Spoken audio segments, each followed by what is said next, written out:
Hello, good evening सभी friends. कैसे हो आप सभी? आशा करता हूँ कि आप सब अच्छे होंगे। जुड़ जाइए जल्दी और एक बार अपने YouTube चैनल प्रकाश एजुकेशन को आप सब्सक्राइब कर दें और लाइक कमेंट भी करें। देखो, पिछली क्लास में अपन ने पढ़ा था स्टार कैसे बनता है उसके बारे में। स्टार कैसे बनता है उसके बारे में। अब देखिए, आप सोचते होंगे कि मैंने पहले वीडियो में बता दिया था कि स्टार बनने से ये ब्रह्मांड होता है। ब्रह्मांड के बाद में क्लस्टर, क्लस्टर के बाद में गैलेक्सी, गैलेक्सी के बाद में तारामंडल, तारामंडल के बाद में नक्षत्र और ग्रह। ठीक है, ये ब्रह्मांड है। ब्रह्मांड, उसके बाद में कंडीशन आती है क्लस्टर की सी। ये क्लस्टर, क्लस्टर के बाद में गैलेक्सी, गैलेक्सी और गैलेक्सी के बाद में तारामंडल और तारामंडल के बाद में नक्षत्र। देखिए, नक्षत्र 27 होते हैं, तारामंडल में 89 तारामंडल होते हैं। जैसे मतलब 89 तारा होते हैं। कितने तारे कितने होते हैं? 89 तारों का समूह होते हैं, उन्हें तारामंडल कहते हैं। 27 तारों का समूह होते हैं, उनसे नक्षत्र कहते हैं। और उसके बाद में ग्रह, वर्तमान में 8 है। ग्रह कितने वर्तमान में? 8 है। पहले 9 थे और 2007 में प्लेटो को कैंसिल कर दिया क्योंकि वो बहुत छोटा था आकार में, इस कारण उसको नेगलेक्ट कर दिया। अब ग्रह है। अब आप सोचते होंगे कि सबसे पहले तो ब्रह्मांड आता है, लेकिन अपन ने स्टार क्यों पढ़ा? सबसे पहले तो ब्रह्मांड आता है, लेकिन पढ़ना ब्रह्मांड सही है, लेकिन स्टार क्यों पढ़ा? देखिए, ब्रह्मांड है। ब्रह्मांड किसे कहते हैं? ब्रह्मांड, ब्रह्मांड में क्या है? असंख्यक तारे। ब्रह्मांड, अगर आप नजर उठा करके देखेंगे आसमान की तरफ, जो सब कुछ दिख रहा है वो क्या है? ब्रह्मांड ही है, सारा ब्रह्मांड ही है। अब देखिए, ब्रह्मांड के अंदर क्या होते हैं? असंख्यक तारे। देखिए, आप ऐसे स्टेप बाय स्टेप चलेंगे अपन। ब्रह्मांड, ब्रह्मांड के बाद में क्लस्टर और फिर गैलेक्सी आती है। ठीक है, देखिए ब्रह्मांड में क्या होता है? ब्रह्मांड के अंदर क्लस्टर है। जैसे अपन ने क्लस्टर पढ़ा, ब्रह्मांड के अंदर क्लस्टर है। क्लस्टर का क्या मतलब होता है? क्लस्टर होता है आकाश गंगा होती है, जो गैलेक्सी होती है वो ब्रह्मांड के अंदर तीन तीन के ग्रुप में रहती है। कितने? उसको कहते हैं क्लस्टर। जैसे ये एक आकाश गंगा यहाँ पे और एक ये यहाँ पे, ये तीनों तीनों तीनों के ग्रुप में रहती है। इस ग्रुप को ही क्लस्टर कहते हैं। तो क्लस्टर, और क्लस्टर के अंदर क्या है? गैलेक्सी। गैलेक्सी के अंदर क्या है? गैलेक्सी के अंदर असंख्यक तारे। तो आखिर में टर्निंग पॉइंट क्या है? स्टार है। तो गैलेक्सी के अंदर क्या है? स्टार है। तो फिर ब्रह्मांड के अंदर क्या है? स्टार है। तो अपन ने पढ़ा स्टार, इसलिए अपन ने पढ़ा सबसे पहले स्टार।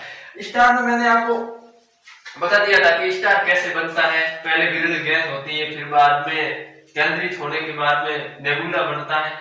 अब देखिए, मैंने आपको बताया था कि सन एक, जैसे कि एक सन स्टार है, जैसे एक सूर्य क्या है? स्टार। तो फिर आपके मन में सवाल आया होगा कि सन स्टार है तो रात में दिखते वो क्या है? भाई, रात में दिखते वो भी तारे हैं और सन भी एक स्टार है, क्योंकि सन सूर्य है।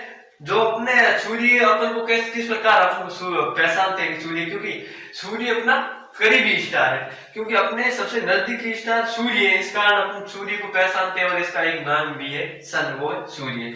जिस प्रकार किसी की लाइफ में जो भी करीबी व्यक्ति होता है उसको, उसका नाम अपने हिसाब से कुछ अलग भी रखते हैं। इसी प्रकार हर कोई व्यक्ति तो उसकी लाइफ में नजदीकी नहीं हो सकता, तो अपने भी करीबी स्टार कौन है? सन। सूर्य अपना करीबी स्टार है, इस कारण अपन को पता है सन, इसका नाम भी। इस प्रकार बहुत सारे स्टार है, उसका अपन को नाम पता नहीं है।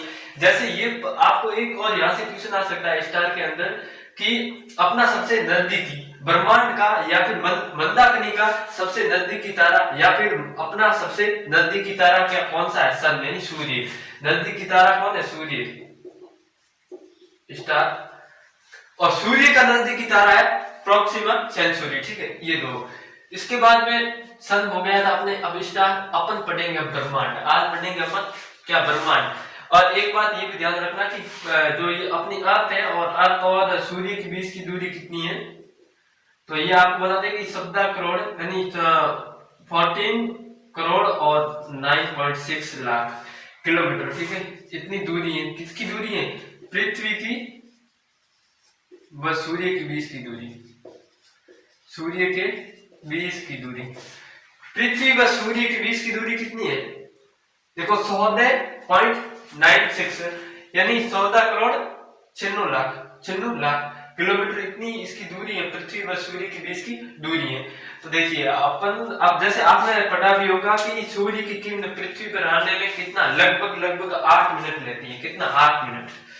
अब ये दूरी पता है तो 8 मिनट आप बता सकते हो किस प्रकार, जैसे अब साइंस में पढ़े होंगे, एक सूत्र होता है, आपको पता है, साल बराबर दूरी बटा समय। अब देखिए अपन को साल ज्ञात करनी, स्पीड ज्ञात करनी, अपन को साल पता नहीं, अपने पास में दूरी है, सूर्य और पृथ्वी के बीच की दूरी कितनी है, ये लो 100 करोड़ 96 लाख, ठीक है, किलोमीटर, ये किलोमीटर में है। और समय अपना किसमें, समय है अपना मिनट में, 8.3 मिनट, ये देखो मिनट में है। और साल ज्ञात करनी है अपन को, क्या ज्ञात करनी है, साल। अब देखिए सबसे पहले अपन को क्या करना पड़ेगा, ये देखो 14 करोड़ 96 लाख है, ये किलोमीटर में, ये मिनट में, इनको बराबर करिए, इसको मीटर में कर दीजिए, इसको सेकंड में कर दीजिए, इसको मिनट में, सॉरी इसको मीटर में कर दीजिए और इसको सेकंड में, समय को करें सेकंड में, क्योंकि अपन को 1 सेकंड का मिनिमम मान ज्ञात करेंगे, इसको कर देंगे सेकंड के अंदर और इसको कर देंगे मीटर के अंदर, तब आपका मान आ जाएगा। वो मान आएगा लगभग 3 लाख, ऐसा कुछ आएगा, 3 लाख के आसपास। सूर्य की किरण 1 सेकंड के अंदर 3 लाख किलोमीटर प्रति सेकंड, सूर्य की किरण 1 सेकंड के अंदर 3 लाख का एरिया पार करती है, तभी पृथ्वी के पास में 8 मिनट में आ जाती है। कितने मिनट में, 8 मिनट में, ठीक है। उसके बाद में अपन चलते ब्रह्मांड की उत्पत्ति। देखिए ब्रह्मांड की उत्पत्ति यानी यूनिवर्स, इसकी उत्पत्ति को लेकर के कई सारे सिद्धांत, कई सारी थ्योरी। देखिए भारत में अलग अलग मान्यता थी प्राचीन काल से। भारत में क्या माना जाता है, वेदों के अनुसार, जैसे कि ब्रह्मांड की उत्पत्ति किसने की, भगवान ने की, ईश्वर ने की, जबकि ये गलत है, क्योंकि अपने पास में कोई प्रूफ नहीं है कि भगवान ने कैसे की। जबकि वेदों के बाद में और कोई ऐसे भी बताते हैं कि ब्रह्मांड अपने आप ही बना है और ये न तो कभी नष्ट हुआ था न नष्ट होगा, और अपने आप ही बना है, ऐसा ही रहेगा। लेकिन इनके बाद में कोई प्रमाण नहीं, तो इस कारण ये गलत सिद्ध होते हैं। तो फिर ब्रह्मांड की उत्पत्ति को लेकर के आज दुनिया के अंदर एक थ्योरी चलती है, बिग बैंग थ्योरी, उनको मान्यता प्राप्त है ब्रह्मांड की उत्पत्ति को लेकर के। ब्रह्मांड की उत्पत्ति इसको लेकर के बिग बैंग थ्योरी है, सर्वाधिक विश्वसनीय प्रसिद्ध है। तो देखिए वो बात करेंगे बिग बैंग की थ्योरी। बिग बैंग थ्योरी ऐसा कोई दुनिया का कंपटीशन नहीं है जिसके अंदर बिग बैंग थ्योरी न आए, क्योंकि इसको मान्यता प्राप्त है और ये ब्रह्मांड से संबंधित है, सत्यता बताती है और सभी जो भौतिकी नियम है उसकी अवहेलना नहीं करती, उसकी पालना करती, इस कारण इसको सत्य है, ठीक है। इसको देखो बिग बैंग थ्योरी के अनुसार समझेंगे। अब बाकी तो ठीक है, बिग बैंग थ्योरी, बाकी वाली जो थ्योरी है वो अपने काम की नहीं है। बिग बैंग थ्योरी देखो, बिग बैंग थ्योरी ये देखो, बिग यानी बड़ा, बैंग यानी विस्फोट, थ्योरी यानी सिद्धांत, यानी महाविस्फोटक सिद्धांत, महाविस्फोट सिद्धांत। देखिए या बिग बैंग थ्योरी कहिए या फिर महाविस्फोट सिद्धांत कहिए, बात एक है। इस सिद्धांत को दिया किसने था, देखिए 1927 के अंदर एक रोमन कंट्रीज, बहुत सारे रोमन कंट्रीज, उस रोमन कंट्रीज के ईसाई धर्म के पादरी थे, उनका नाम था जॉर्ज लेमन तेरे। ये थे जॉर्ज लेमन तेरे, इनका नाम था। इन्होंने दिया था, इन्होंने क्या दिया था, बिग बैंग थ्योरी। इन्होंने दी थी बिग बैंग थ्योरी, जो कि आज भी एक सर्वाधिक प्रसिद्ध है। 1927 में ये थ्योरी दी थी। देखिए क्वेश्चन 2 ये कब दी थी, 1927 में, किसने दी थी, जॉर्ज लेमन तेरे। सिद्धांत का नाम है बिग बैंग थ्योरी। अब देखिए बिग बैंग थ्योरी क्या है, ये क्या कहती है, बिग बैंग थ्योरी आखिर में क्या कहती है। देखिए अपने एक उदाहरण से समझेंगे ताकि जल्दी आपको समझ में आ जाए। जैसे कि बिग बैंग थ्योरी क्या कहती है कि ब्रह्मांड के अंदर सबसे पहले क्या थे, पदार्थ थे ना, जो पदार्थ एक बहुत संघन थे, जिनका घनत्व ज्यादा था और बहुत हाई टेम्परेचर पर थे, क्या थे, टेम्परेचर उनका अधिक था, यानी अत्यधिक गर्म और संगन, और क्या थे, संगन थे। उनका घनत्व भी ज्यादा था और टेम्परेचर भी ज्यादा था। और धीरे धीरे टेम्परेचर जब हाई हो गया, एकदम हाई हो गया, तब क्या हो गया, विस्फोट हो गया, बैंग हो गया, तब हुआ विस्फोट। और विस्फोट होने से क्या होते हैं, टुकड़े, क्या हो गए, टुकड़े। किसी भी चीज का विस्फोट होता तो क्या होता, टुकड़े हो गए, उन पदार्थों के टुकड़े हो गए, और वो पदार्थ चारों ओर फैल गए। वो पदार्थ धीरे धीरे जब ठंडे हुए वो पदार्थ, तो उस पदार्थों में क्या हुआ, एक उपपरमाणु बन गए। क्या बन गए, उपपरमाणु पदार्थ बन गए। और उपपरमाणु पदार्थ के बाद में वो सरल परमाणु बनते हैं। क्या बनते हैं, सरल परमाणु बन गए। और सरल परमाणु के बाद में जब वो ये सरल परमाणु केंद्रित होते हैं तो वो रूप ले लेते हैं हाइड्रोजन और हीलियम, यानी परमाणु बन जाते हैं। हाइड्रोजन और हीलियम, लिथियम जो भी है उनका रूप ले लेते हैं। और ये ही जो गुरुत्व बल के कारण ये ही क्या बन जाते हैं, स्टार बन जाते हैं, और क्या बन जाते हैं, आकाश गंगा बन जाते हैं। देखिए ये केंद्रित हुए सरल परमाणु तब क्या बने, हाइड्रोजन और हीलियम। अब आपको पता है केंद्रित हुए, टेम्परेचर बढ़ा, लाइट आ गई, इसके पास में हीट आ गई, लाइट आ गई, वही स्टार होता है जिसके पास में अपनी खुद की हीट और लाइट होती है। देखिए तो हाइड्रोजन हीलियम बन गया, और स्टार में क्या, हाइड्रोजन और हीलियम में, सॉरी हीलियम लिख दिया, हाइड्रोजन और हीलियम। और एक मैंने बता दिया था कि हाइड्रोजन का हीलियम में संलयन होता है स्टार के अंदर, तो वही बात वापस घूम फिर के आ गई, जो स्टार बन गए, गैलेक्सी बन गई। और ये इस प्रकार अपने एक उदाहरण से समझेंगे। ये तो थी मैथ इसकी थ्योरी, ठीक है। देखिए अपन लेते हैं एक उदाहरण, ये जॉर्ज एलिमन ने दिया था बिग बैंग थ्योरी। इसी बिग बैंग थ्योरी जैसे एक लड्डू के उदाहरण से समझते हैं। एक था लड्डू, जैसे मान लीजिए कोई पदार्थ था, वो अपन एक उदाहरण एग्जांपल के तौर पे सुनते हैं, ठीक है। एक लड्डू था, क्या था, ये लड्डू था, ये पदार्थ था, उसके अंदर इस पदार्थ का हाई टेम्परेचर भी था, और एक घनत्व भी था, संगन था, क्या था, संगन था। धीरे धीरे इसका टेम्परेचर में वृद्धि होगी, धीरे धीरे टेम्परेचर में वृद्धि होगी, और एक हाई लेवल टेम्परेचर को छू लेगा। हाई लेवल टेम्परेचर को छूने पे क्या होगा, विस्फोट होगा। इसके अंदर जब विस्फोट होगा, किस वस्तु के अंदर जब विस्फोट होता है तो उसके टुकड़े टुकड़े हो जाते हैं।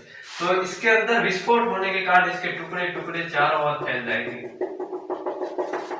इसके टुकड़े चारों ओर फैल जाएंगे। अब देखिए ये गर्म था, बहुत ज्यादा गर्म था, इसका टेम्परेचर हाई था, और संगन भी था, यानी संगन का मतलब घनत्व ज्यादा था, जैसे ब्लैक होल का घनत्व होता है उसी तरह इसका घनत्व ज्यादा था। ये चारों तरफ बिखर गए, क्या हो गया, चारों तरफ बिखर गए।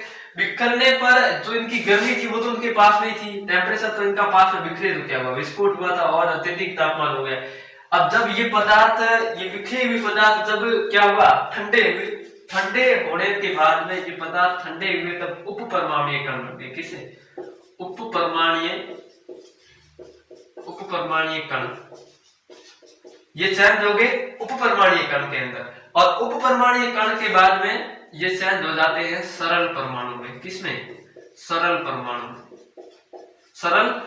में। अब सरल परमाणु में इसमें क्या होता है, सरल परमाणु केंद्रित होकर के, क्या होकर के, केंद्रित होकर, ये लोग केंद्रित होकर ये सरल परमाणु क्या बन जाते हैं, हाइड्रोजन, हीलियम और लिथियम ईटीसी, यानी बहुत सारे जो भी पदार्थ है वो बन जाते हैं। और ये हाइड्रोजन और हीलियम जो केंद्रित होकर के सरल परमाणु है, वो हाइड्रोजन और हीलियम, लिथियम जो भी जो बन जाते हैं, जैसे नेबुला वगैरह जो बन जाते हैं। और उसके बाद में क्या होता है, यहाँ पे ये हाइड्रोजन और हीलियम और लिथियम है, इसके अंदर एक गुरुत्व बल, आपको पता पृथ्वी के अंदर भी गुरुत्वाकर्षण बल है, ब्रह्मांड में गुरुत्व बल तो है, तो गुरुत्व बल के कारण हाइड्रोजन और हीलियम है वो स्टार और गैलेक्सी में चेंज हो जाते हैं। किसमें, स्टार एंड गैलेक्सी में चेंज हो जाते हैं। ये हो जाते हैं स्टार एंड गैलेक्सी में चेंज। अब वही घूम फिर के स्टार की बात आ गई। अब देखो स्टार की बात आ गई, तो स्टार कैसे बने, जिस स्टार क्या होता है, जिसके पास में अपना खुद का हीट होती है, अपनी खुद की लाइट होती है, वो होता है स्टार। तो इसके पास में हीट आ गई, लाइट आ गई और ये बन गया स्टार। इस तरह हो गया ये ब्रह्मांड की उत्पत्ति और बिग बैंग थ्योरी। ये अब देखिए ये करंस, ये बिखरा, इसकी एक बात और है, जब बिखरा तब तो हो गया करंस। क्या हुआ? करंस। और जैसे मान लीजिए ये वापिस ठंडे होते जा रहे हैं, जैसे यहाँ ठंडे हुए तो उप परमाणु बन गए, उसके बाद में सरल परमाणु धीरे धीरे क्या हो रहे? ठंडे हो रहे। तो एंडिंग पॉइंट ऐसा आएगा जब ये एक तरफ ठंडे होते जाएंगे, जब जम जाएंगे, एक तरफ बर्फ बढ़ जाएगी, जम जाएंगे, बर्फ की तरह, कैसे बर्फ जमती वैसे। तो ये कण जम जाएंगे तो वापिस ये इस पदार्थ का रूप ले लेंगे। जैसा पदार्थ यहाँ पे विस्फोट हुआ था उससे पहले जैसा पदार्थ था ना, वैसा पदार्थ बन जाएगा। और वैसा पदार्थ बन जाएगा तो फिर गर्म होगा। गर्म होने के बाद में देखो जो ऊर्जा आपस में आकर के केंद्रित होगी तो फिर तो गर्म होने वाला, गर्म होगा, फिर विस्फोट होगा, फिर ऐसा ब्रह्मांड बन जाएगा। यानी अभी तो नहीं होगा हाल में, लेकिन फिर भी ऐसी वैज्ञानिकों की मान्यता है कि ये जो आकर के वापिस ठंडा होगा और ठंडा होने के बाद में वैसा ही रूप ले लेगा, उसके बाद में विस्फोट होगा। तो जैसे ये पदार्थ थे ठंडे होकर के वापिस आकर के इसका रूप लेंगे, उसको कहते हैं, क्या कहेंगे? सुपर करंस। पहले तो वाला था करंस, बड़ा पदार्थ था, उसमें जब विस्फोटक होकर के ये जो पदार्थ छोटे छोटे टुकड़े हो गए, उसको तो कहा करंस। अब जब वापिस ये छोटे छोटे पदार्थ ठंडे होकर के पहले वाले पदार्थ का रूप लेंगे, उसको कहेंगे सुपर करंस। क्या? सुपर करंस। ये सुपर करंस।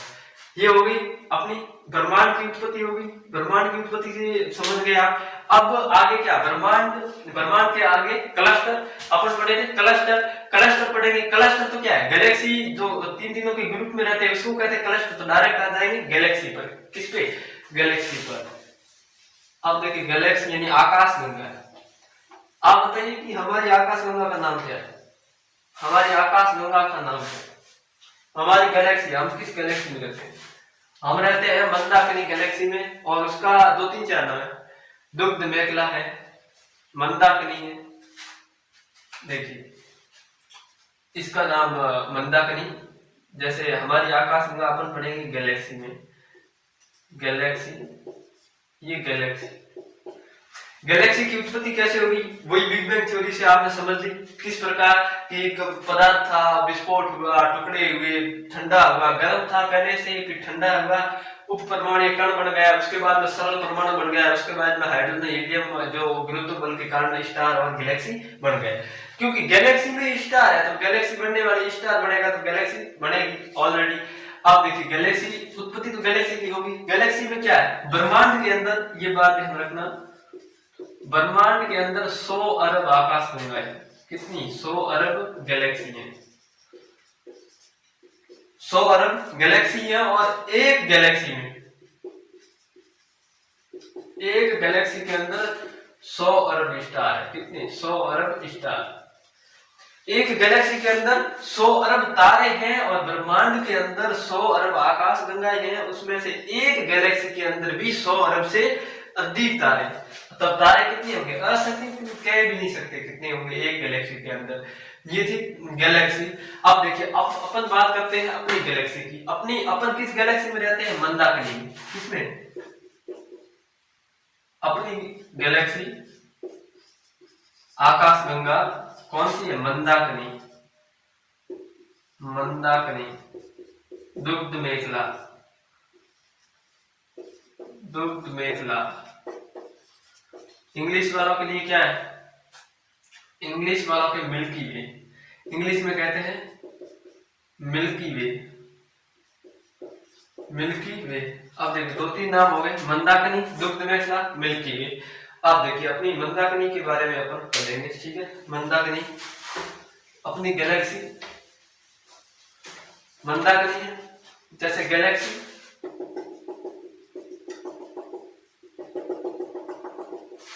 ये गैलेक्सी, ये मंदाकिनी है।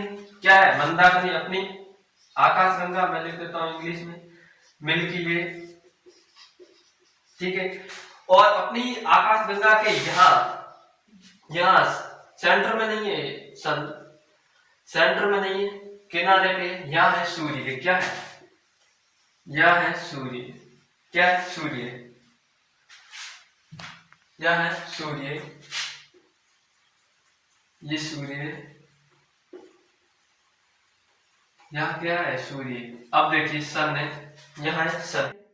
अब ये सूर्य क्या करता है, मंदाकिनी के चारों ओर चक्कर लगाता है। क्या करता है, चारों ओर चक्कर लगाता है। सूर्य मंदाकिनी के चारों ओर चक्कर लगाता है, न कि पृथ्वी के चारों ओर। पृथ्वी सूर्य के चारों ओर चक्कर लगाती है, ठीक है। ये सन है तो मंदाकिनी के चारों ओर चक्कर लगाता है, जिसको क्या कहते हैं, cosmic year. Cosmic year, cosmic year. Cosmic year कितने साल का होता है, 25 करोड़। 25 करोड़ वर्ष का होता है ये कॉस्मिक ईयर। अब आप कहेंगे कि सूर्य कितना, मतलब कम स्पीड से घूमता है इस मंदाकिनी के चारों ओर। कितनी कम स्पीड से घूमता है मंदाकिनी के चारों ओर कि इसको कितने साल लग जाते हैं, 25 करोड़ नहीं। देखिए भाई, सन की स्पीड होती है ना, वो 250 किलोमीटर प्रति घंटे की होती है। प्रति घंटे में 250 किलोमीटर वो पार करता है। कितना, 250 किलोमीटर। तब देखिए सूर्य की स्पीड कम है क्या, नहीं, सूर्य की स्पीड कम नहीं है, जबकि ये मंदाकिनी है इसका चलता बड़ा है। क्या है, ये बड़ी है, इसकी लंबाई बहुत बड़ी है। अब देखिए मिल्की वे। अब मिल्की वे इसका, इसी से ही मंदाकिनी तो ओरिजिनल नाम क्या है, मंदाकिनी। अब देखिए ये मंदाकिनी ओरिजिनल नेम है, मंदाकिनी। मंदाकिनी जिसको कहते हैं मिल्की वे, इंग्लिश में मिल्क, जैसे हिंदी वालों ने एक और नाम रख दिया इसको मंदाकिनी। मंदाकिनी को इंग्लिश में कहते हैं मिल्की वे। देखो मिल्क, मिल्क किसको कहते हैं, दूध को, तो दूध को अपन लिख दें दुग्ध, ये दुग्ध। अब वे, वे इंग्लिश में वे का होता है रास्ता। रास्ता, रास्ते को अपन यहाँ मेखला भी कहते हैं, हिंदी में मेखला भी कह सकते हैं। रास्ता टेढ़ा मेढ़ा होता है, इसको मेखला कहते हैं, तो इसका नाम बन जाएगा दुग्ध मेखला। अब देखिए ये नाम याद हो गया, दुग्ध मेखला, मंदाकिनी और मिल्की वे। अब जैसे अपनी ये मंदाकिनी है, सूर्य इसके चारों ओर चक्कर लगाता है, जिससे क्या होता है, कॉस्मिक ईयर कितने साल का होता है, 25 करोड़ वर्ष का। उस टाइम सूर्य की स्पीड कितनी होती है, स्पीड होती है 250 किलोमीटर प्रति घंटे की। ये मंदाकिनी, ये मंदाकिनी है जो मंदाकिनी, अपनी मंदाकिनी एक क्लस्टर में होती है। मंदाकिनी क्लस्टर में, ये जैसे मंदाकिनी गैलेक्सी अपन ने पढ़ा था कि ब्रह्मांड, ब्रह्मांड के अंदर क्लस्टर, फिर गैलेक्सी की बारी आती है। तो जो ये क्लस्टर के अंदर रहती है ना, तब इसके साथ में 3 आकाश गंगाएं होती है। कितनी, 3 आकाश गंगाएं होती है। क्लस्टर में रहती है तब 3 आकाश गंगा होती है, और उसमें आकाश गंगा में देवयानी और NGC 33 होती है। देखिए उसकी बात करेंगे अपन। ये ध्यान रखना, अपना नजदीकी स्टार सन है, सूर्य है, और अपनी आकाश गंगा है जो मंदाकिनी है, दुग्ध मेखला है, मिल्की वे है।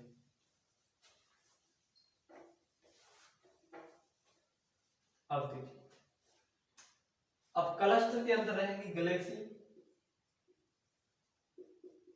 अब देखिए जैसे मान लीजिए ये एक मंदाकिनी, उसके बाद में एक यहाँ है आकाश गंगा है। ये क्या है, आकाश गंगा। ये क्या है, अब देखिए ये क्या है, इसको कहते हैं क्लस्टर। मतलब आकाश गंगाएं जो ब्रह्मांड के अंदर 3-3 के ग्रुप में रहती है, उसे कहते हैं क्लस्टर। उस ग्रुप को क्या कहते हैं, क्लस्टर। अब देखिए ये है मंदाकिनी, ये है मंदाकिनी, मिल्की वे, मिल्की वे,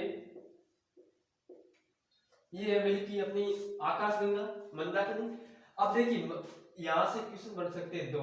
एक तो है कि अपनी मंदाकिनी आकाश गंगा है, उसकी सबसे नजदीकी आकाश गंगा कौन सी है, देवयानी।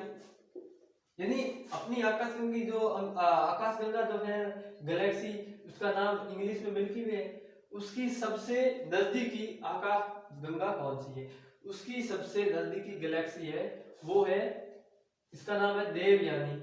देवयानी, जिसको इंग्लिश में कहते हैं एंड्रोमेडा। क्या कहते हैं, एंड्रोमेडा। एंड्रोमेडा इंग्लिश नाम बेटर है हिंदी से। देवयानी यानी नजदीकी है ये देवयानी, ऐसे भी ध्यान रखना, देवयानी से देवरानी, यानी नजदीकी कौन होती है, देवरानी होती है। इसका तो नाम भी अलग ही है, NGC 33। ये है सर्वाधिक नजदीक, तो ये है, लेकिन सेकंड नंबर NGC 33 का है। अब देखिए यहाँ पूछ लिया जाता है कि सबसे नजदीकी आकाश गंगा कौन सी है मंदाकिनी की, तो है देवयानी, एंड्रोमेडा। देवयानी से याद रखना कि देवरानी सबसे नजदीक होती है, तो इसका आपको उत्तर मिल जाएगा देवयानी। और सेकंड नंबर की है एनजीसी 33। अब देखिए, अब स्टार्ट करते हैं अपन